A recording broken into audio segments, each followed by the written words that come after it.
We've got some really exciting news. Kellogg's are bringing back cereal toys for Toy Story 5.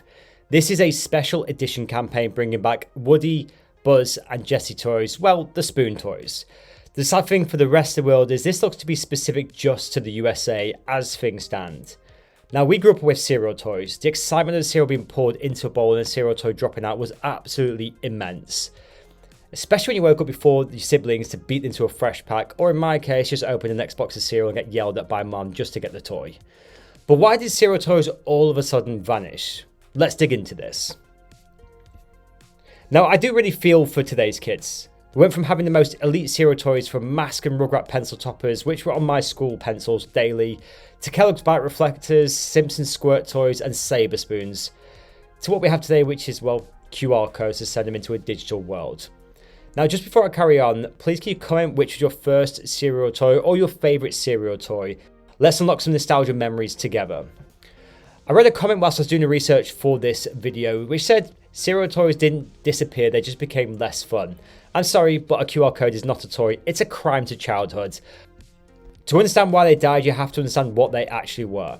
Cereal toys weren't harmless nostalgia, albeit to us kids, they absolutely were. It wasn't just a toy. It was a psychological trigger curated from behavioural marketing.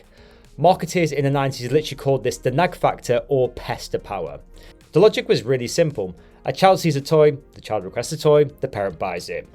And research showed that children as young as 2 could recognise brand logos. So by putting a toy in a box, companies literally turned every cereal aisle into a battleground. They knew that to get a child to scream for a specific box, even just once, they had a 65% higher chance of that parent buying the cereal. This wasn't just repetition, it was targeted engineering. The characters on the cereal boxes were specifically designed to look downwards at a 9.6 degree angle. And this was to make eye contact with the children standing in the supermarket aisles. The toy was the ultimate closer and a deal you didn't even realise you were making. It was repetition, and you have to consider the early 90s and 2000s TV ads were marketed purely to kids. The 90s cereal market was simply about which cereal had the best toy. You'd literally buy a cereal that you didn't like just to get the toy that you did like, and companies were competing for the household decision maker powered via the children. And for brands like Kellogg's and General Mills, the toy acted as that conversion mechanism. But the system only worked in one environment: low regulation, low scrutiny, and high tolerance for child-directed marketing. And by the early to mid-2000s, that environment started to collapse. The first pressure point wasn't a ban. There's a general misconception that cereal toys were banned. They weren't. But by the mid-2000s, they were phased out, albeit there's no specific year that we could actually find when the last cereal toy was actually put into a box. But what happened was a reclassification of what was acceptable in the food landscape. In 2005, the Children's Food Bill in the UK, championed by MPs, fundamentally shifted how food could be sold. And by 2006/7, major players like Kellogg's and General Mills joined the Children's Food and Beverage Advertising Initiative. This was a voluntary pledge, but it had massive teeth. It meant brands could no longer use premiums. This is the industry word for toys, to sell cereals that didn't meet strict nutritional guidelines. Now we have to remember, 90s and 2000s cereal was absolutely immense, very toy heavy, and was essentially like eating breakfast candy. Now we have to keep in mind this wasn't just aimed at cereal companies. McDonald's and the Happy Meal faced the same scrutiny, which is why the marketing went away from the children. And the McDonald's TV adverts at one point were some of the best for kids in the world. And once the framing changed, companies didn't need a law banning toys. They just needed a future where defending them became harder than removing them. So brands began quietly phasing them out.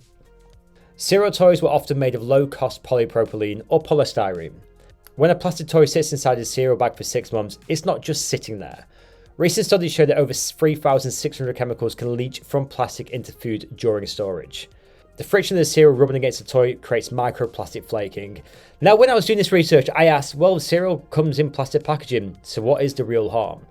And the answer was kind of complex, but I've narrowed it down to, well, the toy is manufactured in one facility made out of one thing, and the plastic which goes into the food is FDA approved and less harmful to our cereal. And the last is why it's actually recommended that toys now stuck to the cardboard actually inside the packaging, not inside the plastic bag of cereal. Now, let's look at liability from cases which has kind of led us to this decision. Back in 1988, Kellogg's was forced to recall around 30 million cereal box toys. These weren't dangerous in a dramatic sense, they were small promotional items like flute and binocular style toys. But the issue was clear, they could break into small parts.